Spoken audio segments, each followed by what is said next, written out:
So, colour of the day, colour of the night.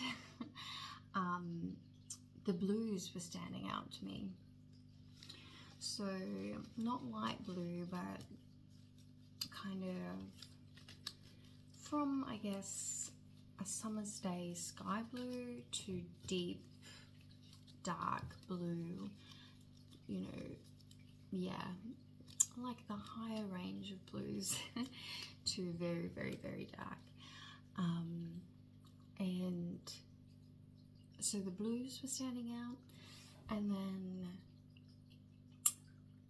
I was getting blue suede shoes, and I was looking, I recently bought myself a blue Siamese fighting fish like a month ago, and he's literally, I called him Elvis because he looks like blue suede, freaking beautiful fish. And so I've just been doing a little bit, I looked up blue suede shoes lyrics and the symbolism of the Siamese fighting fish, which is also called better, by the way. Better be better.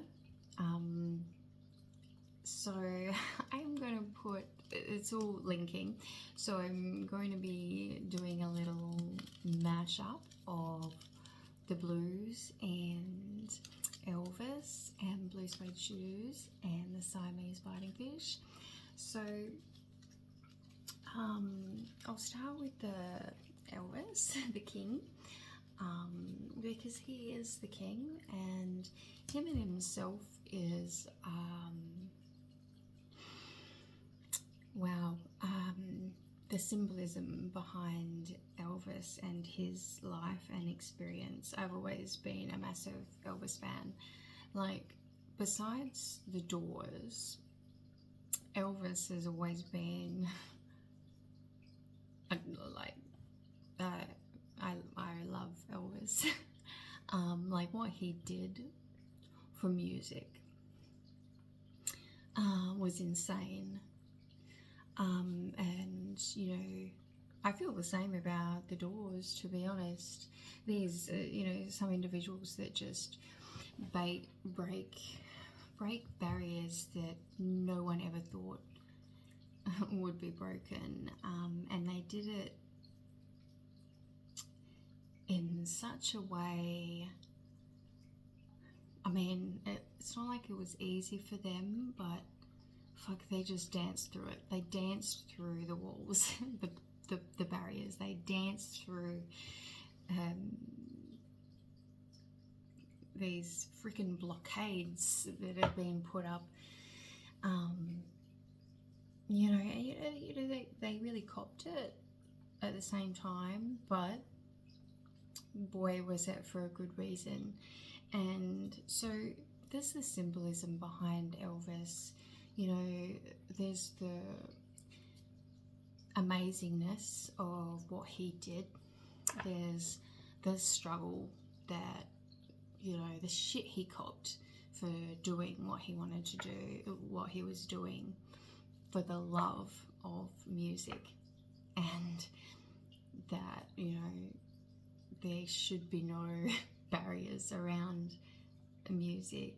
You know, the colour of your skin, nothing should matter. Music is music.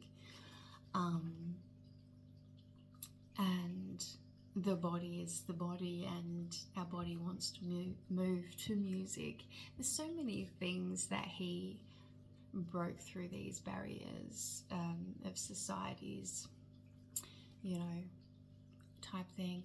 And, you know, he copped it career-wise, what he went through in his private life,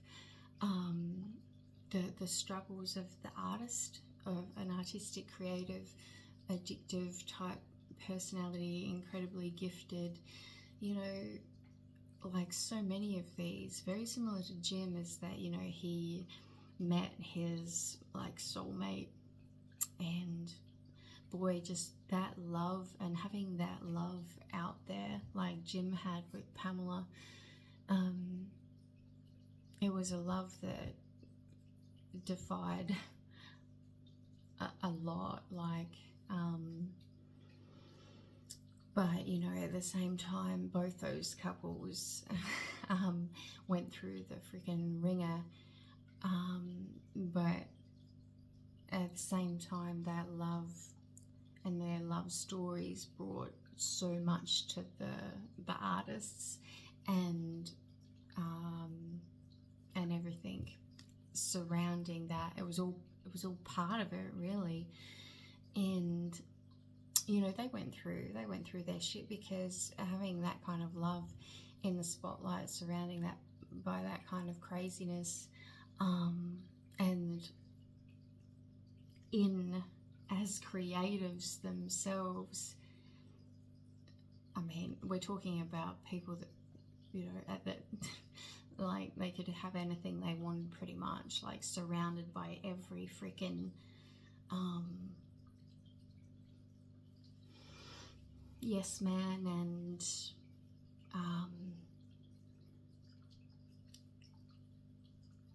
what's the freaking word, like all the anything that you could want is right in front of you, options, blah blah blah, and yet you've got the most beautiful love, like right with you, and that love withstanding all the temptations, all the temptations of all the bullshit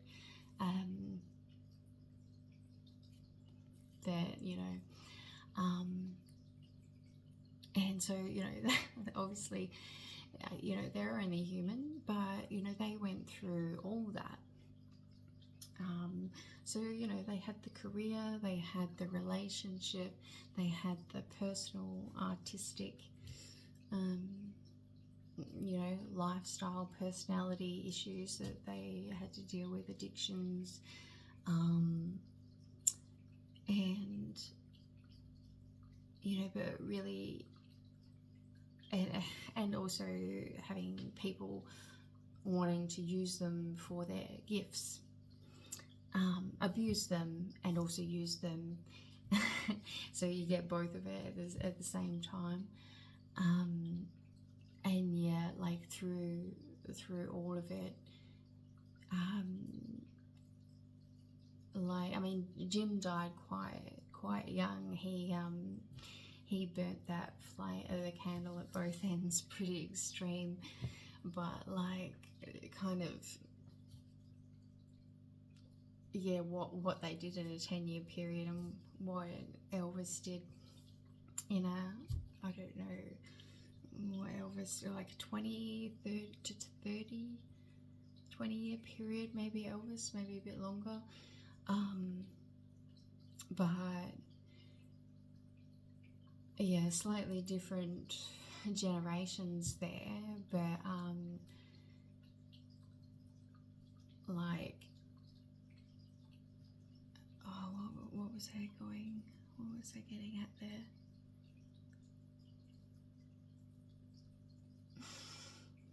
I lost my train of thought. Anyway, I'll move on. Ooh, I hate it when I do that. I was going somewhere.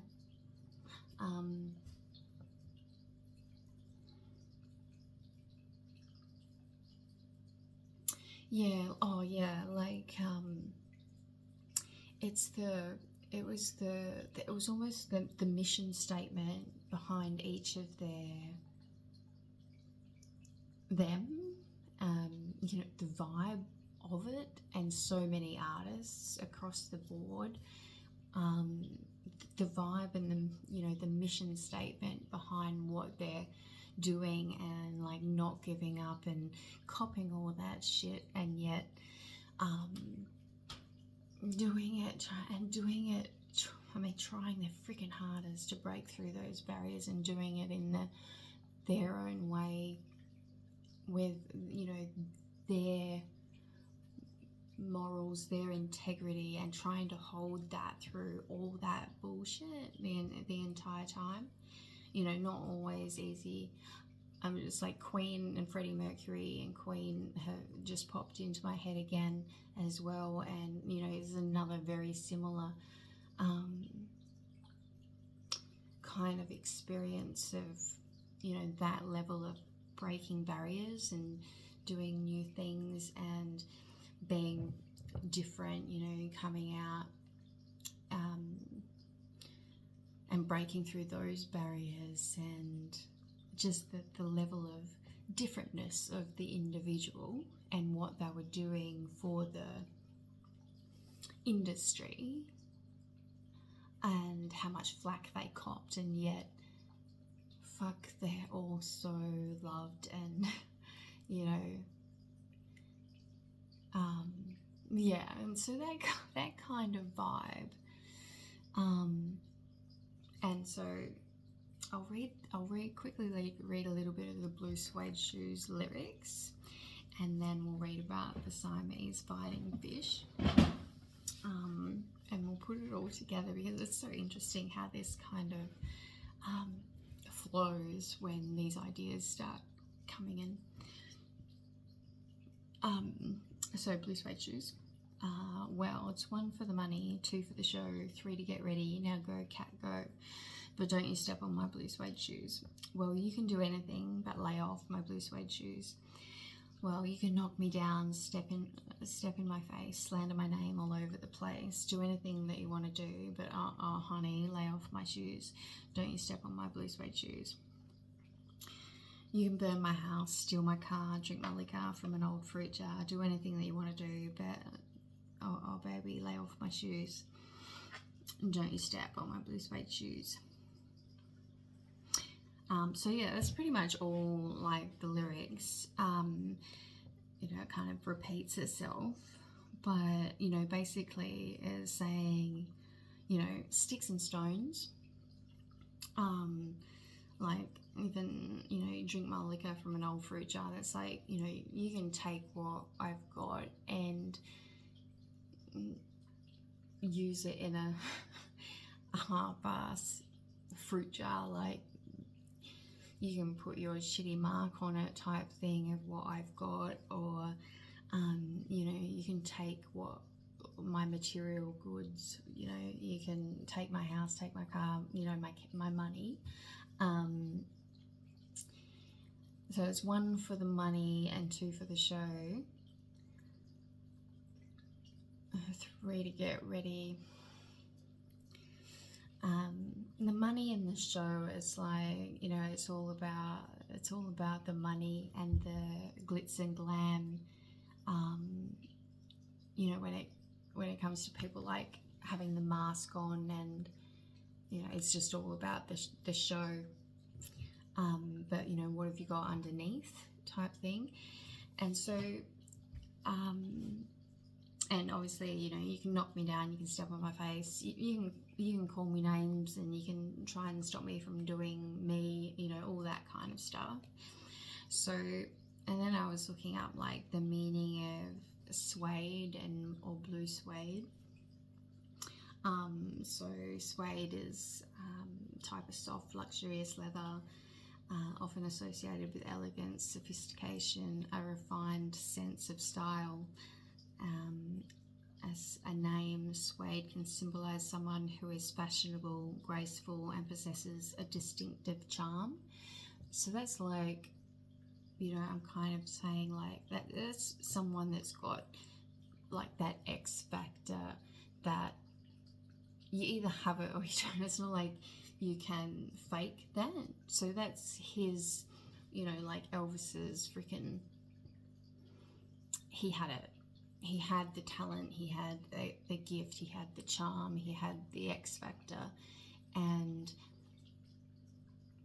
you know, that's his spirit, that's his soul, that's his essence, and no one could take that away from him, no matter, you know, what they do.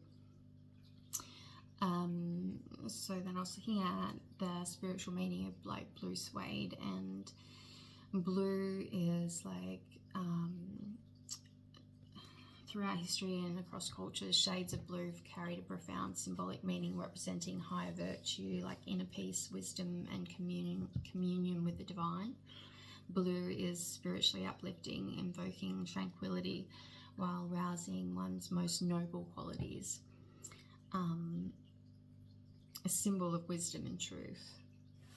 And, you know, if you know Elvis, you know, he was brought up singing like the Christian, the church choir type thing. He was very religious and you know, spiritual, like God.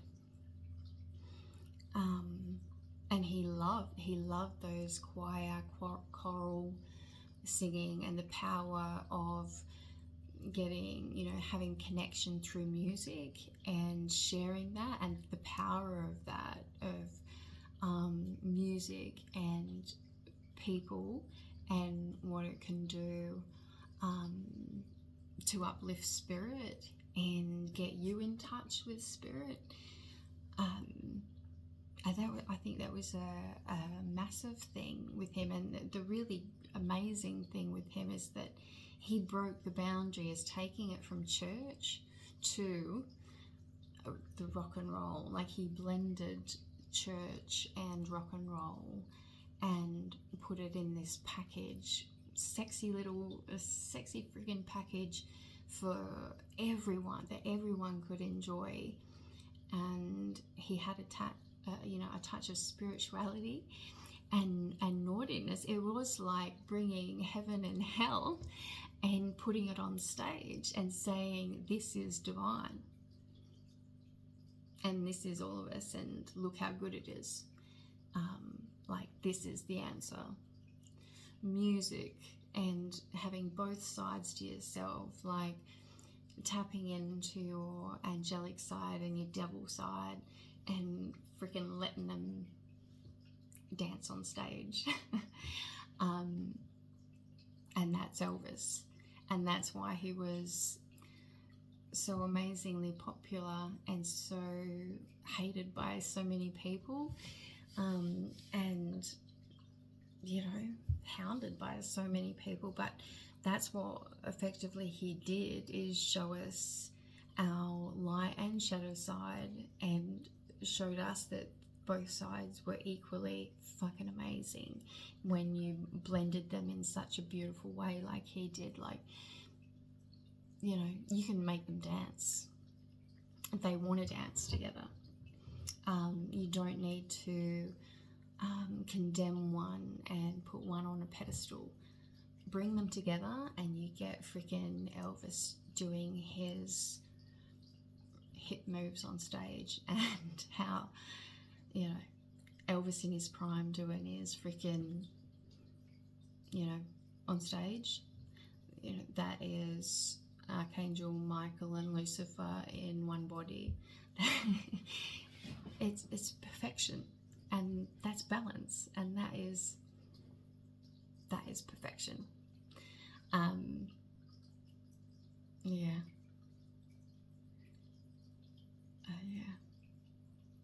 And, you know, this is, I mean, I feel like this is why women go nuts for that kind of shit. And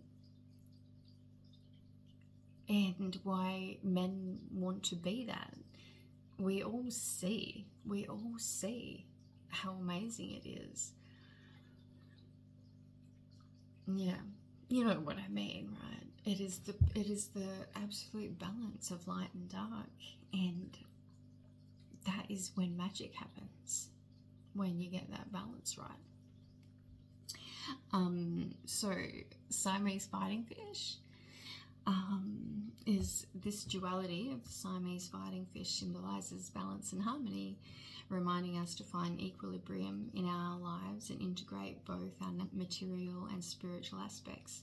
One of the most prevalent interpretation is the representation of beauty. I'll just go into it. In spirituality, the betta fish holds diverse symbolic meanings. In some cultures, the betta fish is associated with luck, abundance, and prosperity. It is believed that having a betta fish in your home or workplace can attract positive energy and bring good fortune. Moreover, the betterfish is revered for its ability to navigate both water and air, representing a connection between the physical and spiritual realms. This duality of the Siamese fighting fish symbolises balance, harmony, reminding us to find equilibrium in our lives and integrate both our material and spiritual aspects. One of the most prevalent interpretations is their representation of beauty. With their vibrant colours and flowing fins, betterfish are considered living works of art. They embody grace and elegance, reminding us to appreciate and celebrate the beauty in our lives. This fish also teaches us to love the beauty and the uniqueness of who we are. Additionally, the betterfish symbolises resilience and strength. In their natural habitat, betters inhabit stagnant waters where oxygen levels are low. Their labyrinth organ allows them to breathe atmospheric air, enabling them to survive in such conditions.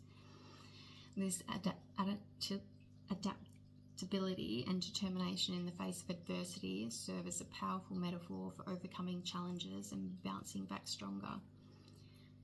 Betterfish are known for their territorial nature and aggression towards other males. In the pet shop, we couldn't even keep them. I won't talk about that. So this behaviour in the Siamese fighting fish signifies the importance of boundaries and self-defence. It reminds us to assert our personal space and protect ourselves when necessary, promoting self-care and self-preservation. On the other side of this, it teaches us to mind our temper and control angry outbursts. Being blindly angry can cause us more harm than good. And the betterfish is a bold fish. It will allow nothing to get in its way and is determined to be the strongest against the odds. Working with the better spirit animal can enable us to embody some of this inherent boldness.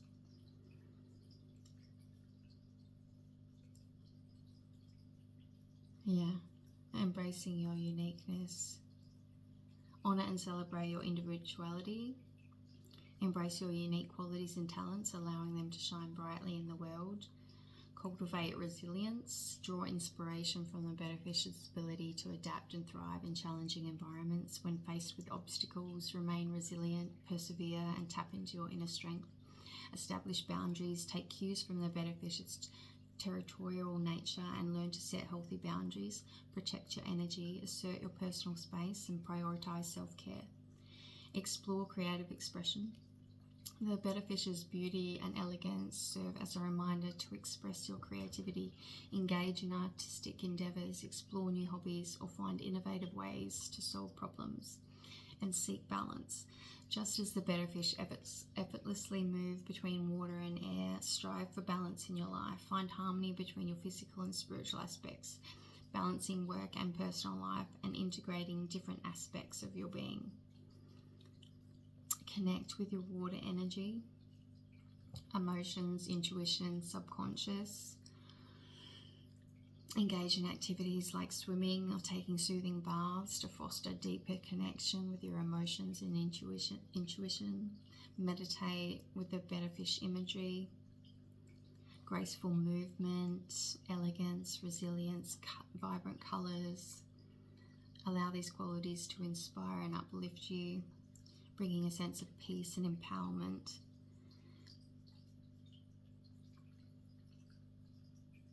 It's a symbolic reminder of those qualities that you wish to embody.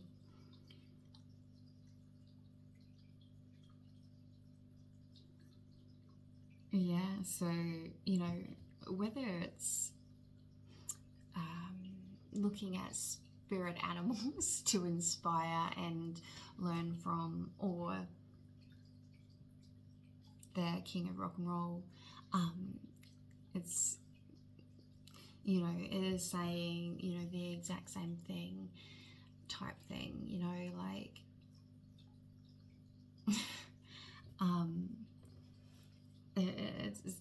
it's just crazy how these messages get like put together for me. Like literally within 5 minutes it was like blue to blue fish to blue suede shoes to then the meaning behind it all, and it all just comes together.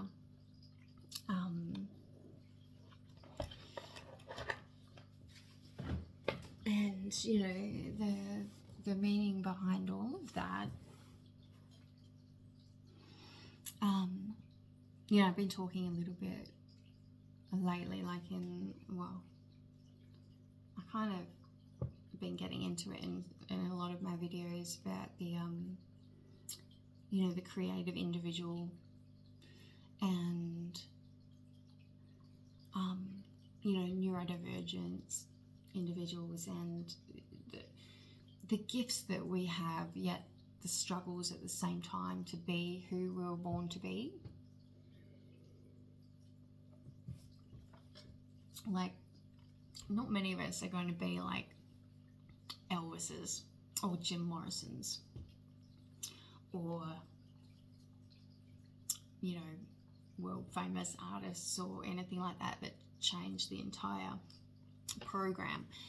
But you know, if you are this type of individual, a sensitive, gifted, creative individual that has, you know, these ideas that and a way of being that just doesn't fit in with the conditioned society type thing, we all do have to break through these boundaries like these individuals did, you know, to stick to our guns and you know, to bring our inner gifts out and to, you know, because let's face it, most of us are bringing in, you know, new ways of doing things. These are our gifts. You know, if we're all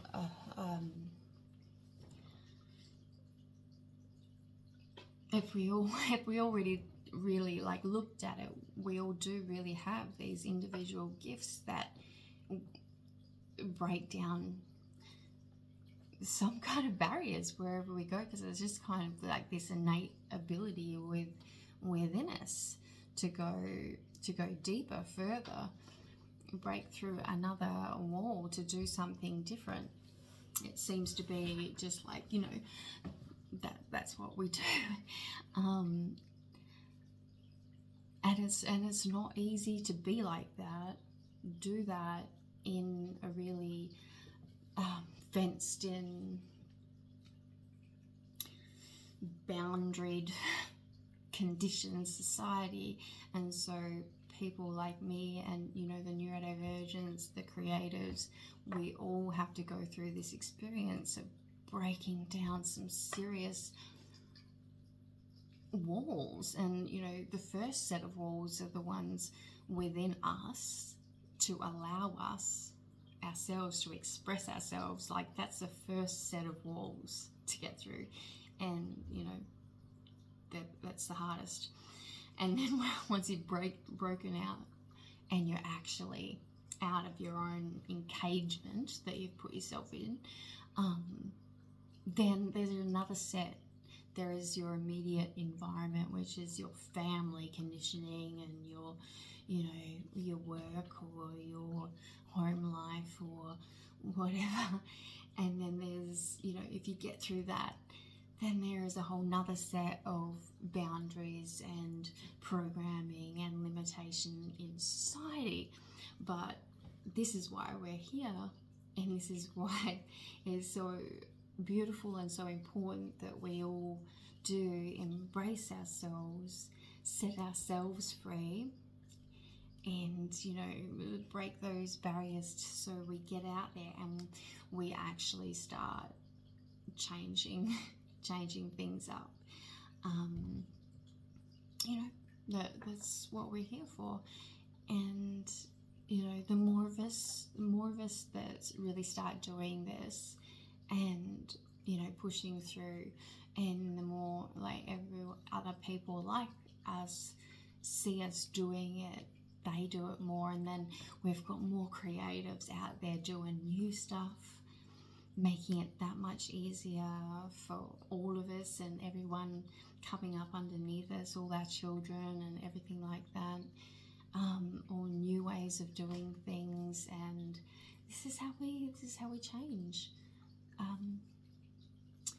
You know, everything. And the beautiful thing about the creative field is that, you know, we're not here to fuck things up or make war or attack people. We're here to have a good time and to make beautiful things, and have beautiful, you know, have a beautiful experience and help others have a beautiful experience.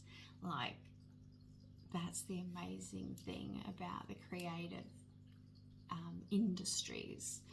We want to be entertained, we want to entertain, we want to make things beautiful, and we want to experience more beautiful things. So it is very much like make love, not war.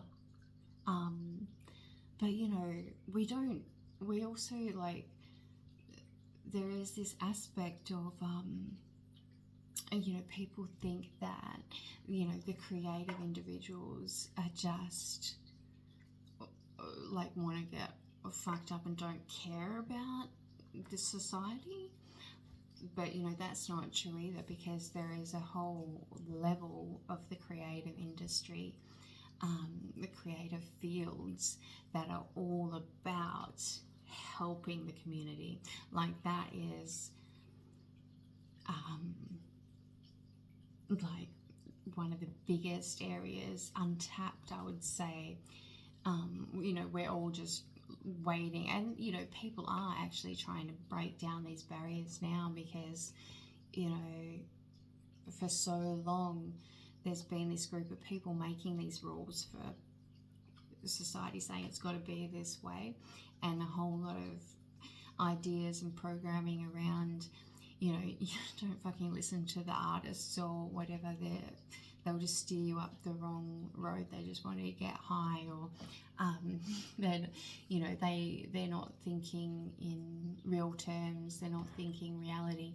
But you know, it is just a different, like, way of thinking. But you know, there is a lot of new things coming in to community, lifestyle and society from the artistic group, collective, which is very much needed now in order to get, you know, the inspiration and the connection happening, the tribal mentality, to connect humans again, you know, to get our hearts activated again, in order to really start feeling and connecting and living our lives and making a difference, rather than everyone just turning away, looking the other way, or, you know, that type of thing. Yeah. All right, so we'll get into a few of the blue colors, and just a few, and then I haven't done cards in a while, so I'm gonna do some cards as well. All right, I'm just gonna see which ones really actually pop out to me visually. The darker ones seem to be.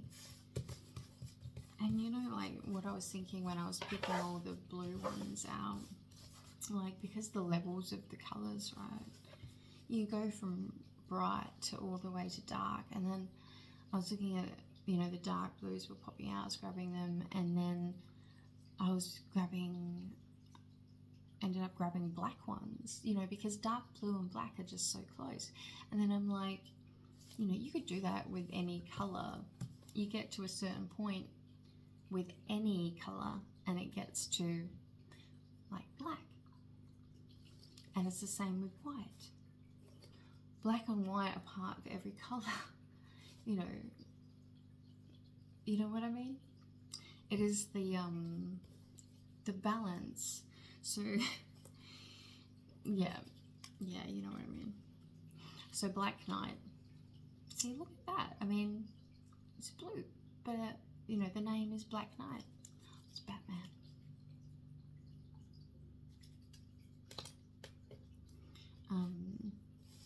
In my mind, I have named Commander Ashtar Batman. It's like a personal thing in my head, but yeah, so Batman is Commander Ashtar, if you're aware of the whole Ashtar Command, you know, our star family up there, the A team is Ashtar Command. If you've read any of my poetry, yeah. So we got the Black Pearl, which is also very dark blue, navy blue. Oh, Mojo, which is for me is Jim Morrison, Mojo Rising, which then freaking takes me to, pops into my head the dragons. The dragons have been big again for me recently, because there's this like group of I've heard that there is, it's the dragons of the rising rose. So all the dragons are waking up, and I'm getting King Arthur,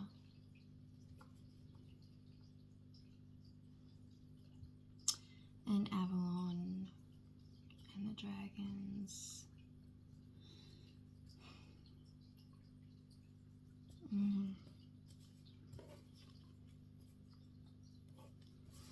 Got the Black Sea.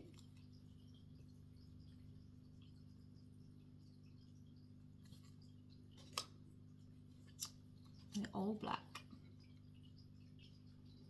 which, you know, straight away reminds me of the haka, which is like the warriors dance. I don't know if they'd like you to call it a dance, but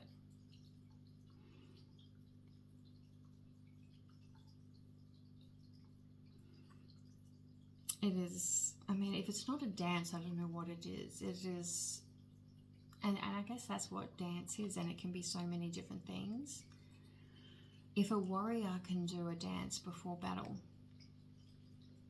as in the Maoris, like the toughest freaking warriors out there, you know, that's the power of dance, body movement, voice, body movement, and emotion. And that's what dance is, can be. And it can literally scare the bejesus out of your enemy, or freaking have your lover melting right in front of you, or inspire, you know, turn on like the power of the body and voice and music and, you know, rhythm and dance and song. It is an absolute spell. Midnight Hour. Yeah, so these dark ones are really popping out. Black Flame. Again, it's dark blue. Yeah, so when I was looking at, you know, the shades from black to dark blue, I'm just like, you know, the power of blue, I mean, that's like Archangel Michael. It's like what I've just been talking about with Elvis and spirituality and, you know, holding true to that spiritual connection and your divine uniqueness and all that. And you can, you know, so you go from blue to black, and they're so close, you know, it's one with the other. Like you can be viewing what's going on as like the dark night of the soul, but really the dark night, yeah. Batman, like the Black Knight, the Dark Knight, that is where you actually discover your Batman. And you know, Batman is he's a dark character. Like, he's embraced his shadow, but he also has got that whole Robin Hood aspect going on. He's got the darkness and he's got the light. He's embraced his shadow and using it as a power in order to do good things, and that's the balance of, you know, shadow and light, using them together like Elvis did on stage, like the finding the balance, mastering your shadow and freaking having it dance on stage for you. Because believe me, the shadow is the one that knows how to move those hips in just the right way. You know, Black Fox. Trendy.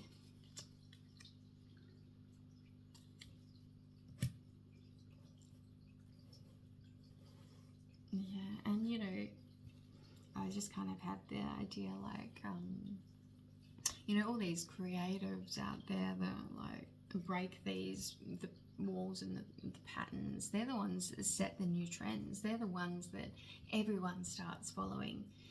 Even, you know, even though breaking through those walls and starting those trends, they've had every name called at them, like, in order for them to get to that point where people actually start seeing the amazing things that they're doing.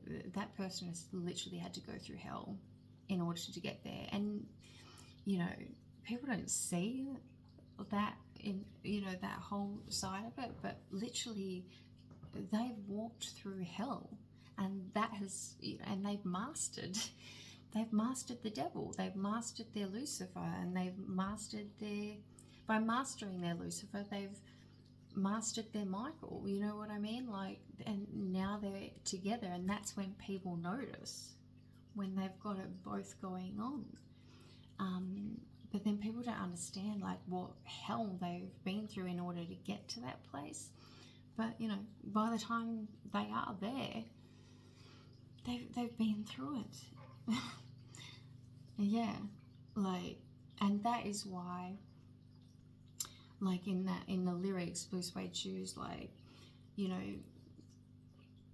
no matter, you know, you can steal anything of mine. Like, once I've reached that point, once you've got your Lucifer and Michael freaking blended on stage doing the hip moves, like, there is nothing that anyone can do. You could steal, take his clothes, you could, you know, take all his money, you could give him shit, you could call him names, you know, no matter what, but there is nothing anyone can do to take that vibe, that energy, what he has found within himself, his blue suede. No one's, you can't take that away. And he won't listen to anything, like, you know, like, if you even try and convince him that, well, that's full of shit, you don't have that going on, that won't affect him either, because he literally has. And unless you have gone through hell to, you know, unless you've gone through hell and reached heaven and have got the Lucifer and Michael going on, you don't know. You don't know. And you may try and get it by, like, looking to see what it is, but you can't get it unless you've been through it. And I think that is what the whole Blue Suede Shoes type thing is all about.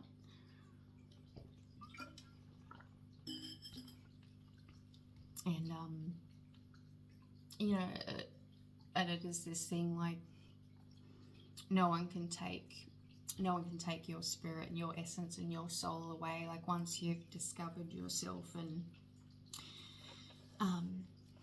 got your hips moving, it's yours. It's yours. You've got it. It's not pretend. It's not learnt. It's earned. and it's something that has to be earned. Yeah. Any others standing out? We've got billiard ball, the magic 8 ball. It does become magic. I mean, especially for some people that, you know, they just get that recipe right, like Elvis. And in my opinion, Jim and, you know, Freddie Mercury, all those elements come together, and magic happens, and it just resonates. It resonates with people so profoundly that it literally changes them. I mean, you know, Elvis had women literally melting in front of him in tears because of the power of his essence in the music. Like his, I mean, there was so many factors. It was the music, his performance, his physicality, his confidence. There was so many aspects, but literally he had the recipe to make that it would just overwhelm the women back then, that there was just no one else doing that. And to have that kind of divine masculine in front of them, fully empowered with that music that was, you know, breaking barriers at the same time, it literally overwhelmed women back then. Like, it broke so many and pissed a lot of men off, I'm sure. But, you know, they couldn't deny also that the music does something to you. And then to have someone up there saying, you know, pretty much saying, freaking allow yourself to let loose, like lose yourself in the music. And it's like, this is an awesome thing. Yeah, I mean, that's why it just broke so many barriers and blew so many girls' minds that, you know, we're still talking about it now. Yeah. You got daring, Indigo. You do have to be daring if you really want to, you know, if you get to this point where you really want to break a lot of barriers. But the good thing about neurodivergent people is that we're the most fearless people out there, I think. We're, you know, got the biggest balls. Because it's not about, I just don't think that we care so much about what everyone else thinks, so it's that much easier for us to break those barriers. You know, just by being ourselves. All we want to do is just be ourselves. And it's not like doing it for a reason, like having an ulterior motive or anything like that. We just want to be more free to be ourselves and to share that without people trying to tear us down, you know. And, you know, that's the beauty of it all. Yeah. Any others? Admiralty? Admiralty.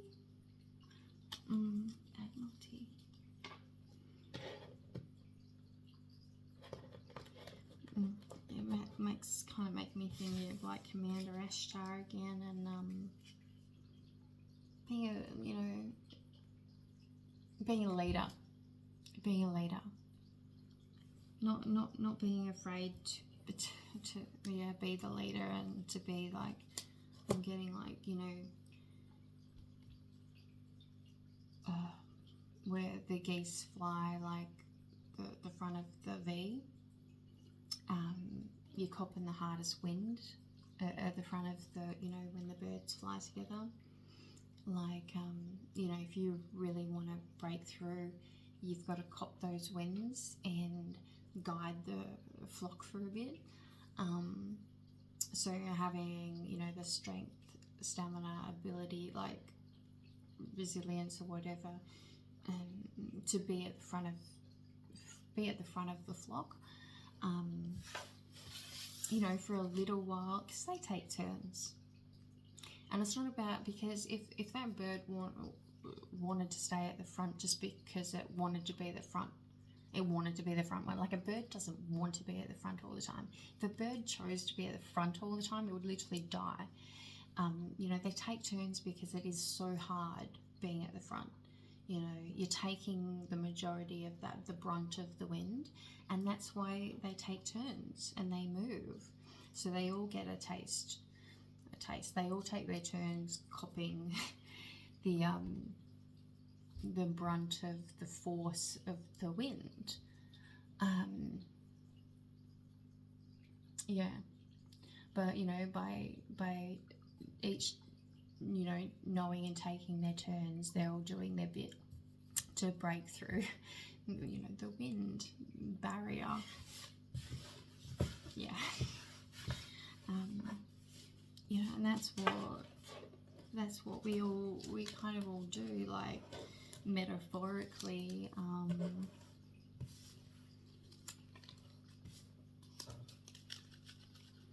You know, having the guts and strength to get out there at the,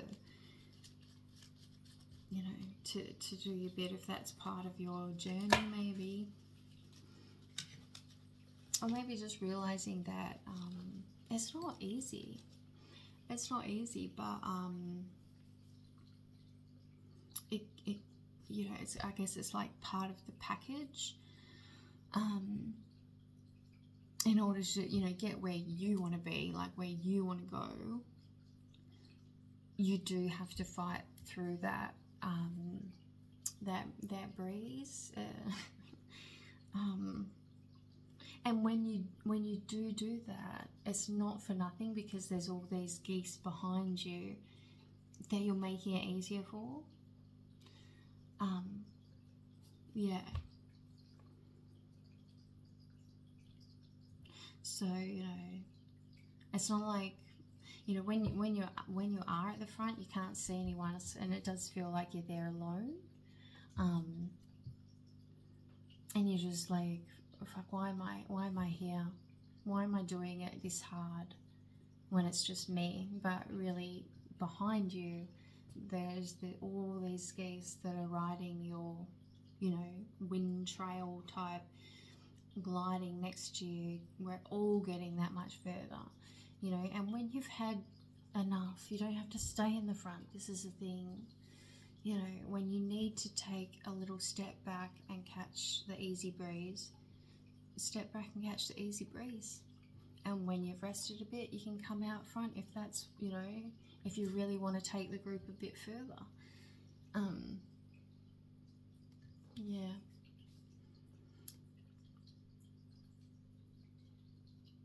Because, you know, no one expects us to stay at the front of the flock constantly.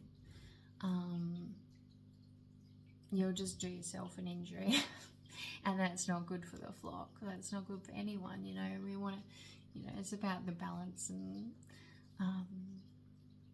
knowing when to push through hard and knowing when to drop back a little bit to look after yourself. And, you know, like if we're, like, so many of us, like we're, you know, light workers or whatever, or just plain creatives, like, we are so passionate about it that we do kind of go kind of bullheaded, gotta go, like, you know, I want to go further.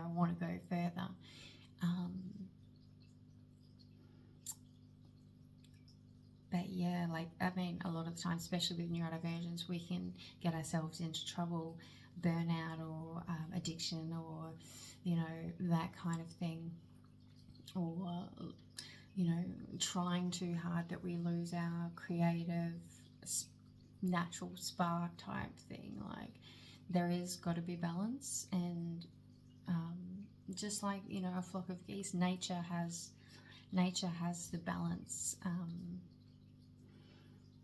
and so the entire time, yeah, you gotta look for your internal balance.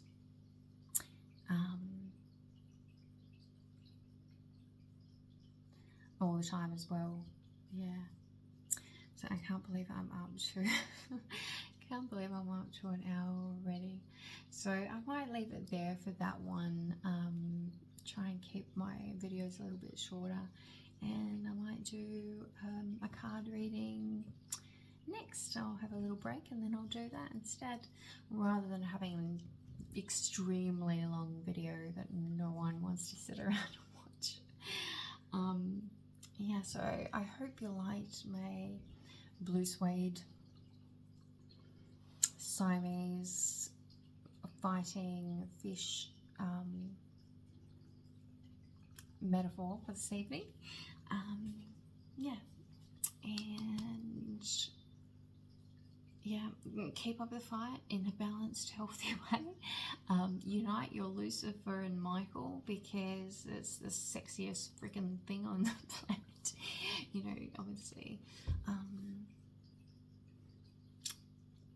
Yeah, light and dark. A balanced individual of your, mastering your shadow. Sexy ass Lucifer with sexy ass Michael. Yeah, that's your getting your swag on. So yeah, I've just got freaking Elvis in his black leather on stage. Freaking yeah. Now I'm picturing him with wings. Oh my god, like Angel Elvis in black leather.